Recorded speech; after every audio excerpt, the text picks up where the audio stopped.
estamos de vuelta en uno de los nuestros. Toca hablar de fondos de inversión y toca hacerlo con, pues eso, cierto desenfado. De hecho, está aquí todo el personal medio descamisado, que diría aquel. Así es como nos lo vamos a tomar, que lo sepan. Hoy, además, con nosotros tenemos tres gestores, tres gestoras para traernos y acercarnos a algunos fondos y, sobre todo, por dónde va a ir el asunto del mercado. Esto es una pregunta curiosa porque luego nunca te dice nada a nadie. Dice, ¿por dónde va a ir esto? No tenemos una bola de cristal, no lo podemos saber. Si lo supiéramos, que es un clásico. Lo que pasa es que también es verdad, es así. Si lo supieran, pues evidentemente, seguramente no estarían aquí contándonoslo, como todo. Lo que sí que hacen es manejar la circunstancia actual tal cual la ven venir para orientarse y sacarle mayores beneficios hacia el futuro. Que eso sí hay que hacerlo. Y eso además requiere bastante más ensayo-error, bastante más práctica y bastante más formación que adivinar el futuro. Que no sé si alguien lo hará, pero como es algo de evidencia, pues debe salirle innato. En fin, cositas de la vida, que vamos a hablar de gestión y lo vamos a hacer, entre otras cosas, con Gonzalo Rengifo, director general de Pictet para Iberia y Latinoamérica. Don Gonzalo, ¿qué tal? Muy bien, pues aquí encantado de estar hoy esta tarde con vosotros. Bienvenido, ya hacía tiempo que no venía. Hacía tiempo, lo que pasa es que nos tiene, como bien dice, los mercados no están siendo fáciles y estamos trabajando mucho, ¿no? Está siendo un año movidito, sí. Estamos zarandeados, como dicen. Ahora le pregunto, Rubén García Páez, director general de Columbia Threadneedle para Iberia, también y Latinoamérica en este caso. ¿Cómo está? Muy bien, ¿qué tal? Buenas tardes. Muy bienvenido a su casa. Gracias. El mercado complicadito, muchas veces lo ha dicho también Jorge Ufano, gestor de GPM Broker. Don Jorge, ¿a sus pies cómo está? Muy bien, encantado. Hoy un poquito más de tráfico que otros días para llegar aquí a la radio. Estoy acostumbrado a telefónicamente entre semanas y siempre venir... Todos son quejas, ¿eh? No, es mucho mejor estar aquí siempre con la voz. Les veo que empiezan simpáticos, optimistas todos, bien, sin quejarse de nada. Pues les iba a preguntar, yo no sé quién quiere empezar, si Rubén, Jorge, Gonzalo. Dicen, el mercado viene complicado, está a puntito de cerrar el año. Esta tertulia me viene muy bien. Está a puntito de cerrar el año, ¿cómo lo van a cerrar sus respectivas gestoras? ¿Cómo lo va a cerrar Pictet? ¿Cómo lo va a cerrar Columbia? ¿Qué va a hacer GPM? ¿Y cuál dirían que es el balance en un año en el que, por ejemplo, el IBEX 35 se deja más de un 10%, hay índices en Europa cayendo casi un 15%, es decir, que la cosa no ha sido fácil, y eso que en enero había muchos que decían, este sí, este es el año de Europa. ¿Qué año se va a pegar Europa? Va a ser maravilloso. Estados Unidos ya tiene el ciclo agotado y Europa va a ir, y así ha ido, sí. ¿Cómo se capea todo esto y cómo van a cerrar el año? Vamos a ver, el año está siendo, si nos hubiéramos sentado en enero, ¿no? En febrero no, que vino el mercado muy volátil, pero a principio de año estábamos todos efectivamente bastante optimistas con Europa. Y bueno, está siendo un año complicado y yo creo que sobre todo en las cartas, quizás el año que viene el inicio sea más complicado todavía. ¿Por qué? Sobre todo en el mercado español. ¿Por qué digo esto? Porque, hombre, la mayoría de los inversores en España, no todos experimentados, pero muchos sí y otros no tanto, han entrado en carteras conservadoras y este año en renta fija, como sabemos, está siendo un año muy complicado. ¿Qué es lo previsible? Pues que bueno, a final de año, cuando vayamos un poco a hacer los numeritos para ver qué hacemos el año siguiente con Hacienda, o a principio de año, cuando vengamos de Reyes, la gente va a sacar para vea las carteras. Entonces, claro, mi preocupación, ¿cuál es? Gente que haya invertido largo tiempo en el mercado, yo creo que no es tan dramático, sobre todo porque los años anteriores han sido buenos. Gente que tenga menos experiencia en el mercado y haya invertido por primera vez en un producto que era defensivo y sigue siendo defensivo, pero que acaba el año -3 o -4, si viene de los viejos tiempos del depósito al 3, pues se va a asustar, ¿no? Y eso es lo que estamos intentando un poco explicar, pero no siempre es fácil convencer. Es fácil explicar, pero no convencer. Y mira, me ha surgido esa pregunta, voy a hacérsela a Rubén, pero seguramente la haga extensiva. ¿Temen una salida de la parte de capitales, de gente que diga, mira, con esto voy a hacer minusvalía este año? Porque vengo de ganar en 2016, 2017, suelen haber hecho mejores rentabilidades, y este ha sido un año muy complejo, pero que hay mucha gente que aprovecha y dice, bueno, pues ahora compenso unas cosas con otras. Bueno, a ver, puede ser un buen argumento, y luego hay otro argumento que es yo creo el más típico, que es el psicológico, que es el miedo, ¿no? Y la incertidumbre. Y la verdad es que las noticias que estamos viendo, tanto nacionales como europeas, como internacionales, pues parecen, como digo, muy tremendas. Yo creo que a veces hay que salirse un poco del día a día, porque en realidad los fundamentales, si vemos crecimiento y otra serie de datos, tampoco son tan dramáticos, pero es cierto que estamos en una pequeña tormenta. Nosotros no creemos que es la gran tormenta. Todo el mundo está buscando cuándo va a ocurrir la gran tormenta, la gorda, ¿no? En prensa nos encanta eso. Ya, pero la verdad es que no lo sé, si no, no estaría aquí, si supiera cuándo es la gran tormenta. Creemos que bueno, pues hay muchos factores en esta tormenta que estamos viviendo, pero no es la gran tormenta, ¿no? Entonces no hay que entrar en pánico, y lo digo porque llevamos un mes y medio complicado, ¿no? Pues yo Gonzalo. Sí, yo creo que los inversores lo que tienen que tener en cuenta de alguna forma es un poco hacia dónde vamos, ¿no? Es decir, de dónde venimos y hacia dónde vamos. ¿De dónde venimos? Bueno, como bien has dicho, venimos de varios años de expansión, varios años muy fuertes, varios años de alegrías, y hacia dónde de ahí venimos. ¿Hacia dónde vamos? Vamos a la pena. En nuestra opinión, ¿La tristeza? no, la tristeza no. Yo creo que vamos a un ciclo de moderación.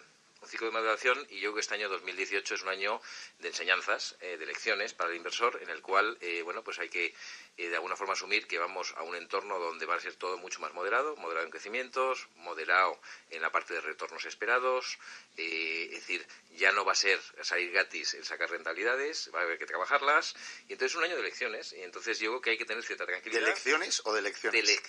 De lecciones de aprendizaje. ¿Cuál es el del año que viene? De lecciones hay por todos lados, pero dicho eso, yo creo que el inversor tiene que entender esto, un poco el entorno de trabajo que vamos a tener ahora mismo para el año 2019, y cuando habla un poco de entorno de moderación, significa que al final tenemos todo el mundo que acostumbrarnos a que ya esto no va a haber rentabilidades de doble dígito. Hemos visto este año que nos ha enseñado cómo, y yo creo que es la primera vez, es que es un dato interesante, que una cartera 25% renta fija, 25% renta fija, no, renta variable. Y el 75-25 de toda la vida, el perfilado conservador que utiliza, como decía Rubén, el inversor conservador, ese negativo. Va a acabar el año negativo, y solo ha pasado el año 87, 94 y 99. Sí, es decir, pero digo que los últimos 30 años ha pasado en 3 años. Entonces, es un año de elecciones. En el año 94 yo me acuerdo que yo estaba trabajando ya en los mercados y la gente no entendía cómo la renta fija podía perder dinero. Yo creo que ya lo vamos aprendiendo, ¿no? Entonces, bueno, este es un escenario un poco más novedoso. Digamos que en el 94 era raro y era por gestión, ahora es directamente por culpa de los bancos centrales. Por los bancos centrales. Y luego hay una cosa que también tiene que acostumbrarse el inversor, y es, tenemos una cantidad de noticias en el mercado que, como bien decía Rubén, el día a día te acaba comiendo. Entonces hay que tener una cierta visión un poquito de medio plazo para, de alguna forma, planificar con cierta tranquilidad esas inversiones, porque nosotros sí que creemos que no va a ser un año fácil el año 2019, pero va a ser un año en el que va a haber oportunidades, ¿no? Se me están quedando muchas cosas en el tintero y enseguida también le doy la palabra y voz a Jorge. Antes me dan, 40 segundos y regresamos aquí en uno de los nuestros. ¿Qué es y cómo funciona la gestión automatizada de carteras? Capital Radio te invita el próximo martes 27 de noviembre a una sesión gratuita donde conocerás de la mano de un experto como Finanbest todas las claves para invertir con gestión pasiva.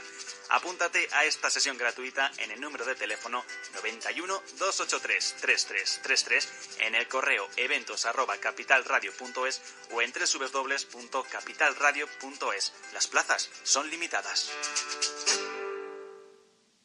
Gráficas Naciones. Más de 50 años de experiencia en el sector de las artes gráficas. Apostamos por la última tecnología tanto en impresión offset como en digital y gran formato. Realizamos todo tipo de impresión. Tarjetas de visita, folletos, libros, vinilos, decoración y montaje de stands. Más información en el 91 629 2145 o en gráficasnaciones.es. Invertir es como jugar al fútbol. Hay que descubrir las estrellas para ficharlas, acertar con la alineación perfecta, ordenar los cambios necesarios según vaya el marcador, porque cada partido es diferente y porque para ganar hay que conocer el terreno. En Profim le ofrecemos ese entrenador profesional que sabe cómo usted puede ganar su propio partido, el de su dinero bien invertido. Profim, el experto que siempre le acompaña para que tome decisiones de inversión acertadas. Profim, empresa de asesoramiento inscrita en la CNMV. Capital Radio. Siente la economía.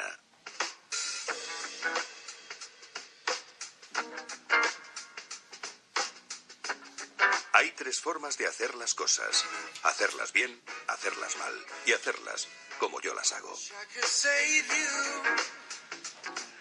Ya estamos de vuelta en uno de los nuestros. Hablamos con Rubén García Páez desde Columbia Threadneedle, con Gonzalo Rengifo desde Pictec y con Jorge Ufano desde GPM Broker. Decía Gonzalo, esto ha sido un año, 2018, de lecciones. Hemos aprendido que esto se puede ir a negativo. Bueno, y le echa la culpa al inversor, Gonzalo. Dice, esto es el inversor que tenía que aprender. Y digo yo, poniéndome en el lado del inversor, pues eso que lo aprenda el gestor.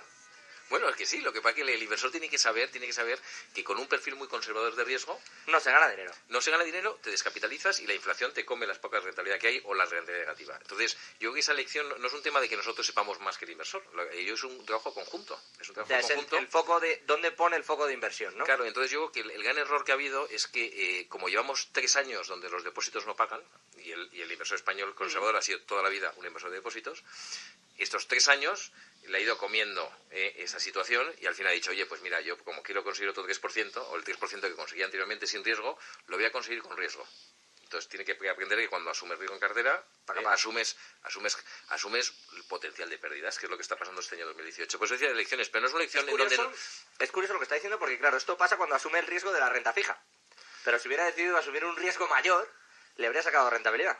Bueno, le he sacado rentabilidad porque la renta variable según, pero es verdad que como tú comentabas al principio, antes de empezar el micrófonos en abierto, que el IBEX lleva un menor 10 en el año, ¿no? Entonces, si nos referenciamos a lo que es el mercado local y al bono local, pues el bono de 10 años da el 1,60 y el IBEX da menos 10, con lo cual tampoco sirve esa referencia, También es ¿no? cierto que a nivel de volatilidad, esos 3 últimos años, ¿no?, que comentabas, ¿no?, que no ha habido. No ha habido, claro. Y entonces, bueno, quizás ha salido un poco ese cambio de perfil de riesgo ha salido gratis, no se ha visto reflejado en la volatilidad hasta que ya este año en febrero ya hubo un primer susto. Pero en cualquier caso llevamos muchísimos años hablando de cuidado con... Es cierto que la renta fija se había metido un rally espectacular, pero yo creo que en eso sí que acertamos todas las casas, que no siempre acertamos, pero veníamos un poco advirtiendo del peligro, ¿no? Jorge, en cuanto a los riesgos y en cuanto a esto que está diciendo de la volatilidad, etcétera, etcétera, esto, pues, oiga, a coberturas. Sí, no, realmente es cierto. Yo sí quería hacer hincapié, y muchas veces lo decimos en el programa, lo hemos dicho anteriormente, cómo la volatilidad de los últimos 3 años difiere mucho de la volatilidad histórica, ha sido mucho más baja que esta, y eso ha hecho que muchas personas, o muchos incluso asesores que pueden mirar determinados fondos de inversión o determinadas estrategias en los últimos 3 años, pues han asignado el riesgo, sobre todo la renta variable, con una intención o con una realidad que es inferior a lo que realmente se puede mover el mercado. Entonces, probablemente haya habido saltos de inversores o de perfiles de riesgo, sobre todo porque anteriormente ganar un 2%, pues simplemente metíamos un depósito y salvo que la entidad quebrase y no fuese rescatada, lo cual era muy, muy improbable. Alguno tiene un póster de Espíritu Santo todavía. No sé por qué. En su casa tiene el póster y está esperando el retorno del 11%. No sé por qué utiliza este ejemplo. Salvo esa hipotética, digamos, mala suerte, pues entonces vamos a tener un 2% asegurado. Actualmente, para conseguir en el mercado un 2 o 3% es que necesitamos a lo mejor irnos a un perfil de un 50% de renta variable, 50% de renta fija, y eso hace que en algunos años pues la volatilidad que viene con los mercados pues hace que podamos perder, y que a lo mejor a largo plazo sí que vamos a tener ese 3%, pero eso quiere decir que la varianza ha aumentado y a lo mejor un año ganamos un 7, otro perdemos un menos 2, y este año ha tocado pues pérdidas en lo que es renta fija y renta variable, y eso no coincidía, como decían, desde hace muchísimos años. Caídas en los dos tipos de perfiles de fondos de inversión, tanto los de renta fija, el 94-95% está en negativo, los monetarios todos, lógicamente, porque ahí ya es imposible con las comisiones que se cobran, y renta variable, salvo aquellos que hayan optado por renta variable europea. Nosotros, por ejemplo, somos uno de esos casos, pues están también casi todos en americana, renta variable americana. Ayúdenme a entender una cosa. Hablan de la volatilidad y entonces lo estamos viendo como un escenario negativo que le añade riesgo y que le da un guantazo al que se mete en renta fija a largo plazo, etcétera, etcétera. Y claro, la misma volatilidad, luego escucha uno las conferencias, que si Goldman, que si el otro, etcétera, etcétera, y menudo año llevamos, dicen. Se ve el mercado lateral, cuanta más volatilidad haya, mejor, más dinero hago. ¿Qué es lo que no hace el gestor de fondos dentro de esas carteras para trasladar también esa parte de brokeraje, entre comillas, a la propia gestión del fondo? Bueno, es que son dos estrategias completamente distintas. Lo sé, pero que es una cosa que viendo el mercado dices, oye, voy a intentar incorporar algo. A ver, vamos a ser muy claros, para hacerlo muy sencillo, porque todo el tema de que hablas en temas de volatilidad. La volatilidad es el índice del riesgo, el índice del miedo, para entendernos. Es la variabilidad que tiene el mercado en un periodo determinado. Hay estrategias puramente de volatilidad. Entonces, esas estrategias puramente de volatilidad, para que lo sepa el inversor, en los últimos, del año 2014 al año 2017 no han ganado dinero. De hecho, han estado casi negativo. Y solo han tenido un año en los últimos 5 que han ganado dinero, que es donde la volatilidad ha subido de forma un poco inesperada, y entonces cuanto más volatilidad y más movimiento hay en el mercado, esta estrategia... Pero eso no es matemático. De hecho, hay algunos fondos pero que miro aquí, estrategia de volatilidad que tampoco lo han hecho bien. Lo han hecho bien, sí, pero digo, pero es una estrategia pura de volatilidad. La volatilidad, por supuesto, que los buenos gestores de volatilidad probablemente este año ya han ganado dinero con los mercados. Probablemente. Por primera vez en 4 años. Sí, por primera vez en 4 años. Entonces es una estrategia muy específica que nos aconsejó Ya, pero que sí que ayuda. No, claro. Pero esto yéndose a temas de VIX, etcétera. Claro.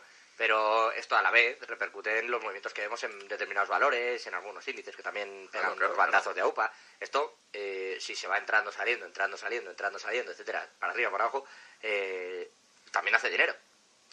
Sí, pero es que... se pierde mucho dinero. Se puede perder mucho dinero también. Las carteras, digamos, tradicionales de renta variable, yo creo que un buen gestor, precisamente, un buen gestor de medio y largo plazo, lo que debe hacer es no rotar mucho la cartera. Si realmente estamos hablando de un gestor fundamental, que conoce las compañías.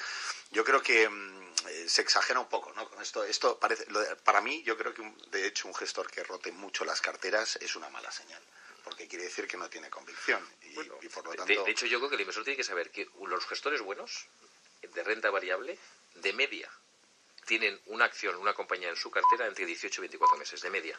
Con lo cual no la rotan en el mismo año. Año y medio, 2 años. Año y medio, 2 años es lo que tienen de media esa compañía dentro de la cartera, a no ser que haya un accidente en el mercado, porque de media más o menos. Entonces, eso es como gestiona un gestor activo, selecciona compañías y que es uno de los que digo que tiene éxito y es bueno. Esa es la media, es lo que tiene que saber decir, que no espere el inversor que se meta en un fondo de rentabilidad europeo, que sea muy bueno, que el gestor vaya, porque haya mucha volatilidad, vaya a estar cambiando de compañía cada semana. Claro, es que yo creo que aquí hay un error grande. Yo creo que tiene que ver todas estas películas americanas, los lobos de Wall Street...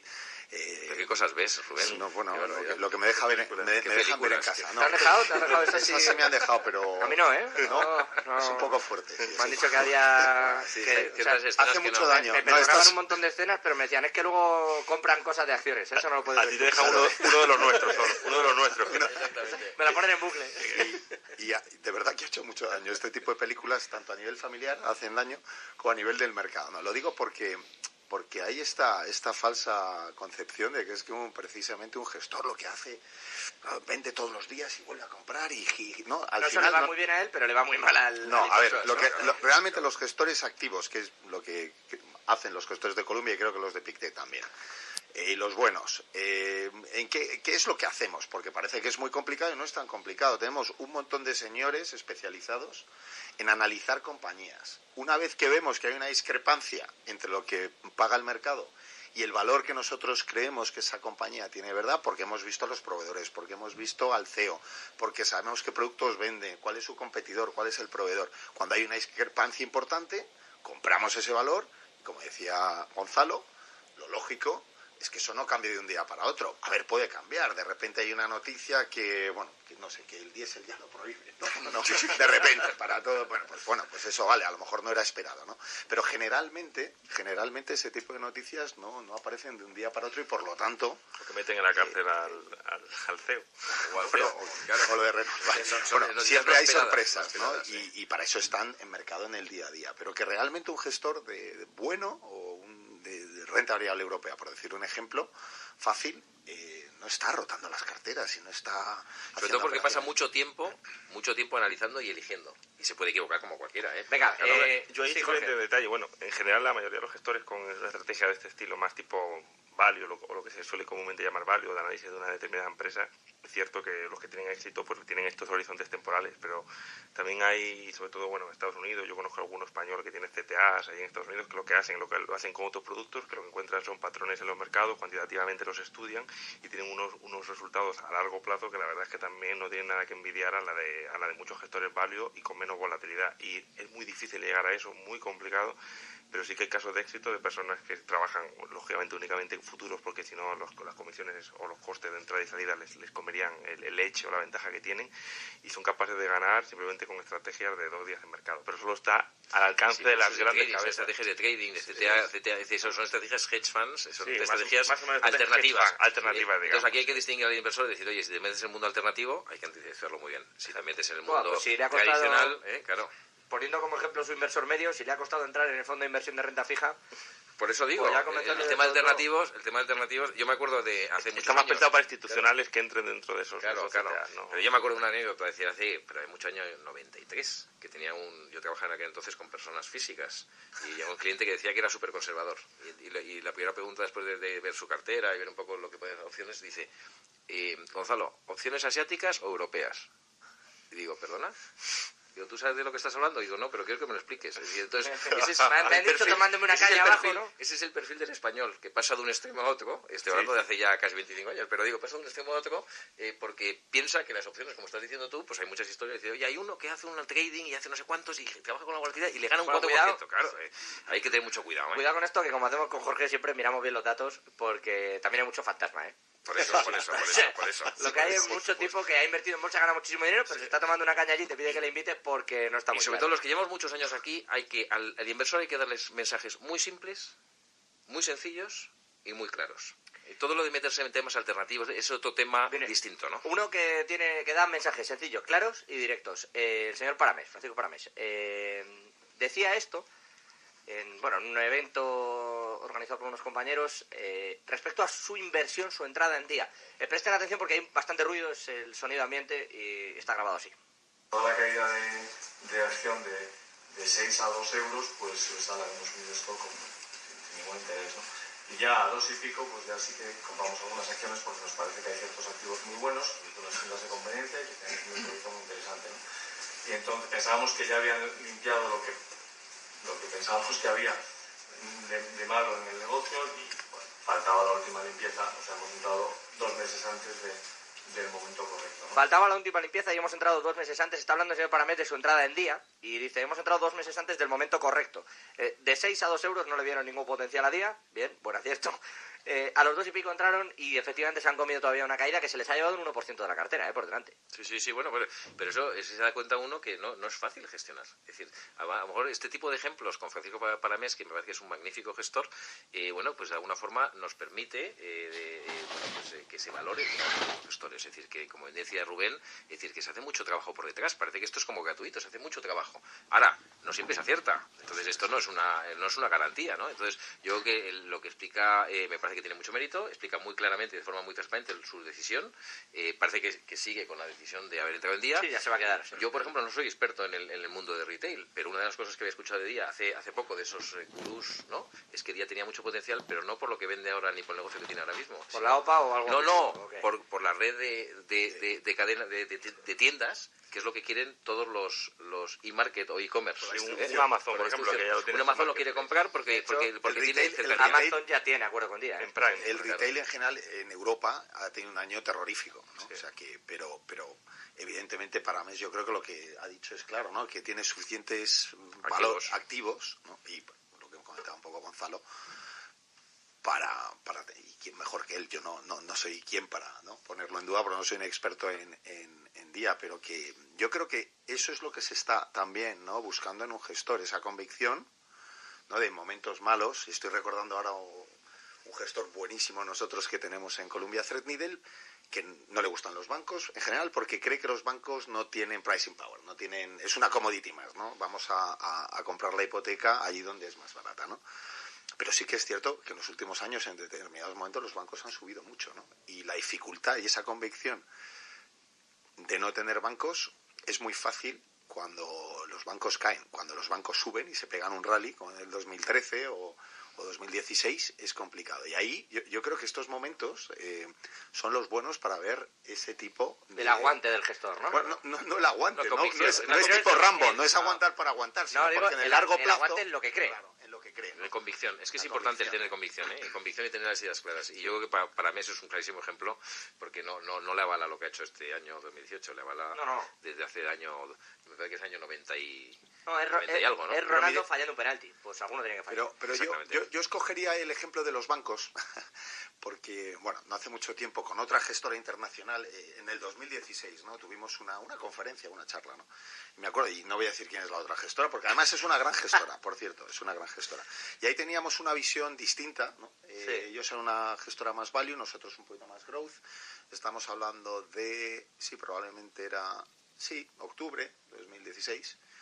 Y nosotros pues defendíamos nuestra tesis de que, bueno, pues que los bancos al final destruyen valor porque a pesar de que puedan subir un poquito los tipos, no tienen pricing power, etcétera. Ellos defendían la tesis de que, bueno, pues estaban muy baratos, los tipos parecía que iban a subir y por lo tanto podrían revalorizarse. Sinceramente, los 4 meses, menos mal que no me lo encontré, ¿no? Los 4 meses después de tener esa discusión, los bancos subieron y subieron además fuertes, ¿no? Si tuviéramos esa discusión ahora, probablemente tendría yo razón. Y esto es una lección de cómo el tiempo... Pero no estoy diciendo que nosotros fuéramos mejores que ellos, simplemente que, claro, si tú haces una apuesta de inversión en ese momento para 6 meses, ellos tendrían razón. A 3 años hemos tenido nosotros razón. A 5 o 10 años, no lo sé. Ya, está por jugarse esa. A mí simplemente como la de Día, que a lo mejor el año que viene le puede haber ido muy bien. Por comentar, yo he estado estudiando esta semana el bono de Día. Hay un bono que vence dentro de 8 meses y que la TIR que está pagando es casi de un 30%. Se está pagando aproximadamente, está cotizando 84, algo que va a vender a 100 en julio.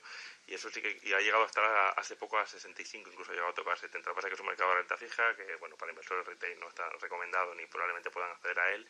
Pero pues, va la marcha, a ti te va la marcha. Porque... No es que me vaya.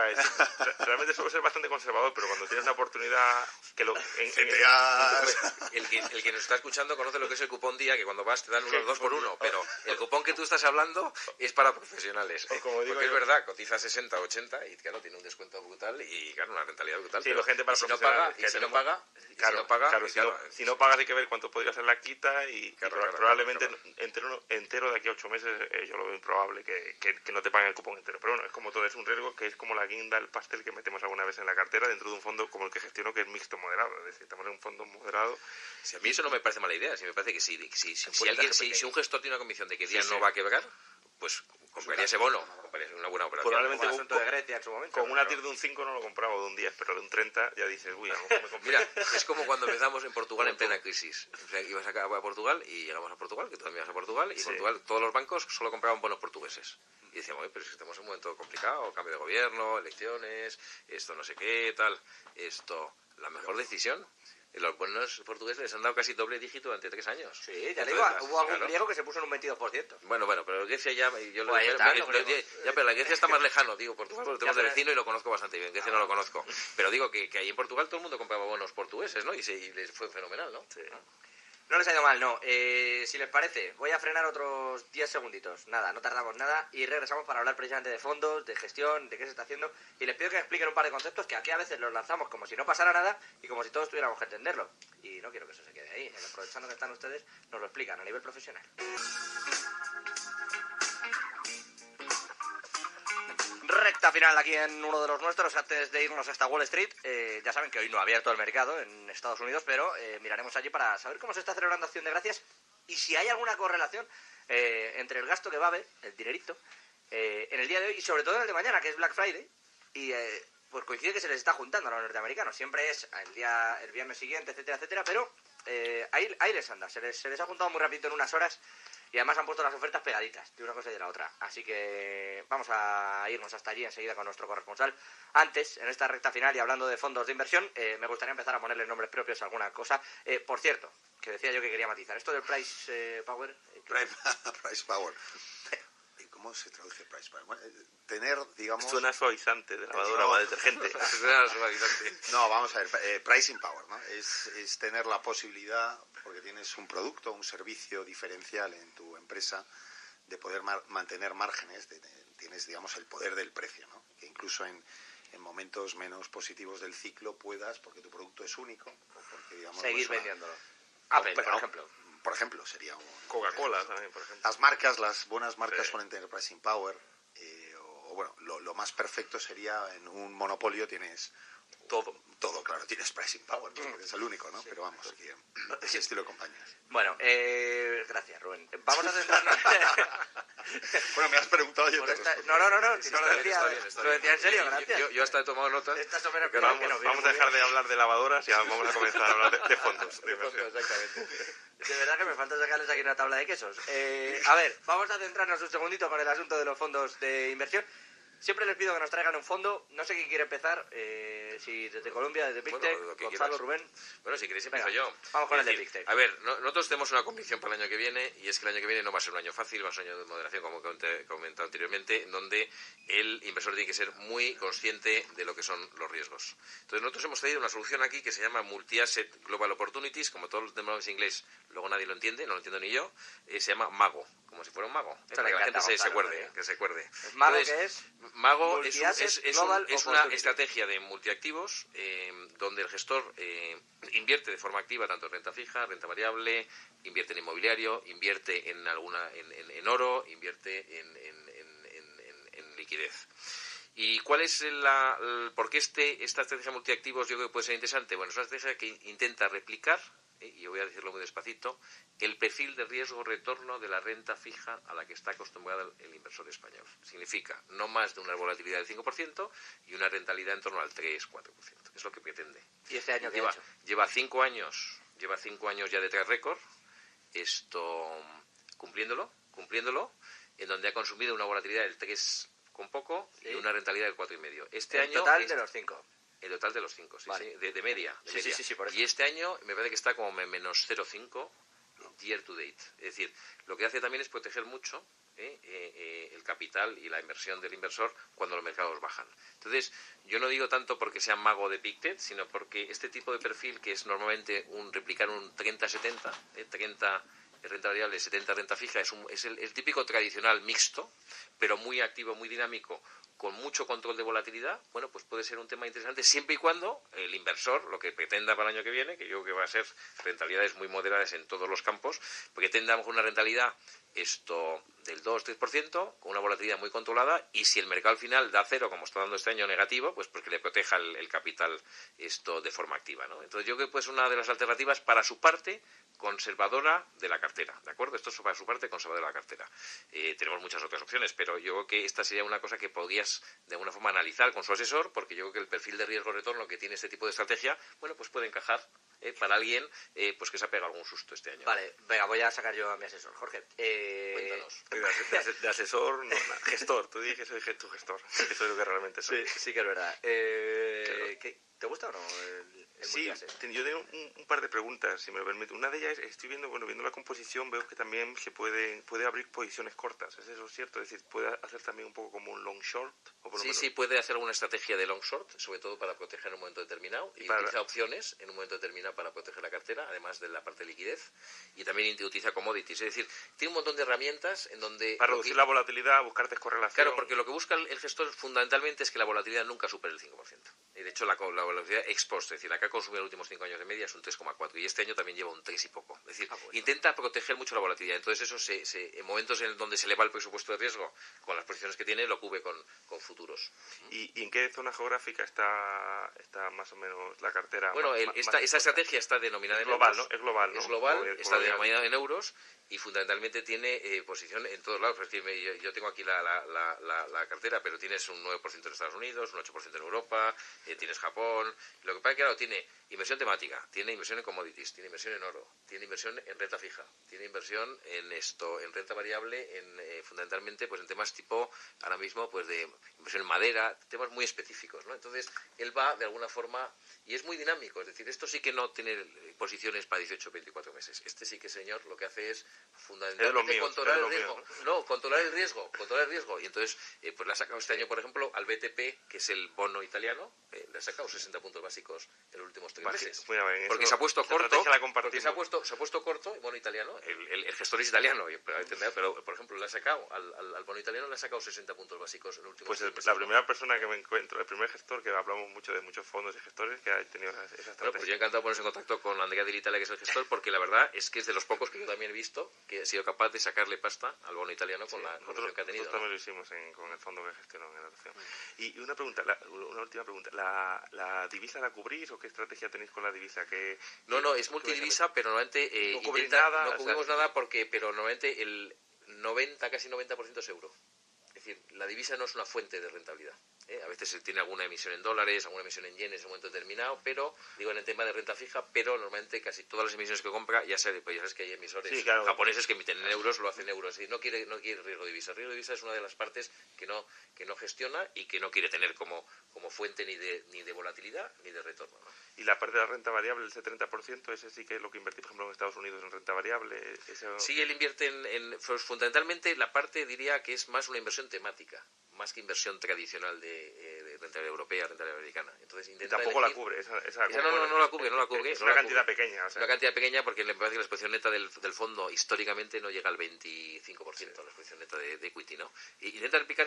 Yo creo que lo interesante de este, siempre y cuando el gestor lo siga haciendo razonablemente bien, lo interesante es que el que compre o invierta en este tipo de estrategia es para un perfil conservador, es un perfil mixto de un fondo mixto 30 renta variable, 70 renta fija, con una volatilidad máxima del 5. Si el gestor lo hace bien, pues le da el 3, y si lo hace mal, como este año, bueno, lo hace mal, si el mercado le ayuda menos, a lo mejor pierde un poquito, o está más o menos plano, ¿no? Pues menos 0,5 es haberlo hecho bien este año, realmente. No, yo creo que sí, yo creo que el gestor, por eso hablo con mucha tranquilidad. Está por encima de la media. Hombre, a ver, este fondo está clarísimamente en el primer cuartil, o primer decir, como quería decirlo, de su universo, ¿no? ¿Por qué ser, esto siempre me lo pregunto, ¿por qué ser un inversor de este tipo? No como gestor, sino de decir, voy a sacar un 3% a lo sumo y... ¿Para eso por qué no haces otras cosas con el dinero? Hombre, yo que dentro de tu porque inversión, de tu inversión... Son ganas de poder perder dinero para no ganar nada. Bueno, a veces mantener lo que uno tiene ya tiene bastante mérito. Para mantenerlo no llamo a la puerta del mercado. O me voy a un plan de pensiones, o me voy a un plan de pensiones y por lo menos me lo meto en forma de fiscalidad. Sí, a ver, tiene muchas opciones. Lo que pasa es que yo creo que al final lo que estamos aquí intentando, como bien decía Rubén al principio del programa, estamos intentando darle soluciones a la inversión conservador, que es el mayoritario en España. Y hasta un límite. Y lo de... Lo que voy a contar no es precisamente para ese hasta inversor. Digo que hasta un límite, lo de plan de pensiones te puede deducir hasta un límite. 8.000 euros al año. Hay gente que a lo mejor gana más para poderse deducir eso y ya no le valdría el plan de pensiones. No, pero yo creo que aquí no hay soluciones únicas. No, para ese no hay soluciones únicas. Hay muchas alternativas. A ver, una de las cosas que yo siempre he comentado es que el español, ante el punto de vista de inversiones, su ensalada era lechuga, tomate y cebolla. O sea, depósitos. Tú te ibas a cualquier otro país europeo o a cualquier otro lado y veías las ensaladas de los inversores europeos, inversores americanos, y tenía aceitunas, tenía atún, tenía espárragos, tenía zanahoria, colorido, un colorido espectacular. El español ha sido básico. Y aquí en nuestros programas lo que estamos intentando es abrir un poco los ojos. Le estás echando el vinagre. Claro, en el fondo le pones un poquito de vinagre. Estamos alineando la ensalada. Entonces, en esa ensalada, como la lechuga, que es la parte, en la lechuga estaría el mago. Y luego tiene que tener zanahoria, tiene que tener alineado. Es decir, el mago sería la lechuga. Claro, la parte más grande. Y luego hay que añadirle a esto quesito de cabra, ¿no? Claro. Que te dé un poquito de rentabilidad. Vamos a ver si Rubén García Páez desde Colombia nos trae quesito de cabra o qué le salmón. Trae salmón, lo que da sabor, ¿no? Salmón del bueno. Traigo productos de calidad. Sí, ¿no? A ver. Vamos a ver, ¿cuál es el fondo que nos trae? A ver, yo venía a hablar, en el peor momento para hablar de tecnología, vengo a hablar de tecnología, porque creo que es algo... Solo puede mejorar a partir de ahora esto. Claro, exacto, solo puede mejorar. Pero si hay un sector, nos preguntan muchas veces, ¿no? ¿Cómo veis el año que viene el mercado y tal? Y realmente es complicado, no solemos acertar, por cierto. Así que creo que sí que... Lo dice medio en broma, si mira las rentabilidades a veces sí que aciertan. No, bastante. Sí, pero quiero decir que si hay algo que nos parece bastante disruptivo, lo estamos viendo ahora en la automoción, lo estamos viendo en un montón de sectores, es la tecnología. Y vengo a hablar de tecnología porque precisamente este año ha habido mucha gente pues que se emocionó mucho en un principio, ¿no? Quizás demasiado, con esas Netflix y los Amazons. Luego vino el correctivo buen medio de octubre, y pasamos de la euforia a la depresión. Y yo creo que esto es un sector realmente para realmente el largo plazo, para tener un especialista, volvemos a lo que un poco decía Gonzalo, y bueno, pues tenemos algo diferente. Y cuando digo diferente es porque en Columbia Threadneedle desde el año 94 tenemos un equipo espectacular en Silicon Valley. Me gustaría que solo se quedaran de todo lo que voy a decir con un nombre, se llama Paul Wick, que animo a que la gente googlee, ¿no? Wick se escribe W-I-C-K.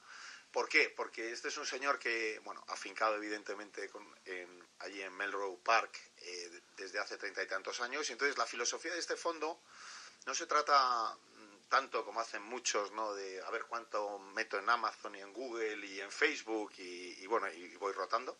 Sino se trata mucho de buscar medianas y pequeñas compañías que pensemos, o mejor dicho, que piense él y su equipo, que van a ser esos próximos, ¿no? Disruptores, esos próximos Facebook o Amazon.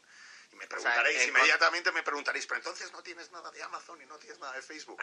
Vamos a ver, algo tenemos, pero solemos estar mucho más corto o más infraponderado en ese tipo de las llamadas FANGs que otro tipo de fondos. Aparte de buscar a Paul Wick, el fondo es Global Tech. Global Technology. Global Technology. La tesis de este señor es muy fácil, ¿no? Yo creo, la tesis es la siguiente. La tecnología, sabemos todos que es un sector donde se pagan altos precios, ¿no? Por las compañías, se pone muy de moda y todo el mundo entra ahí a saco.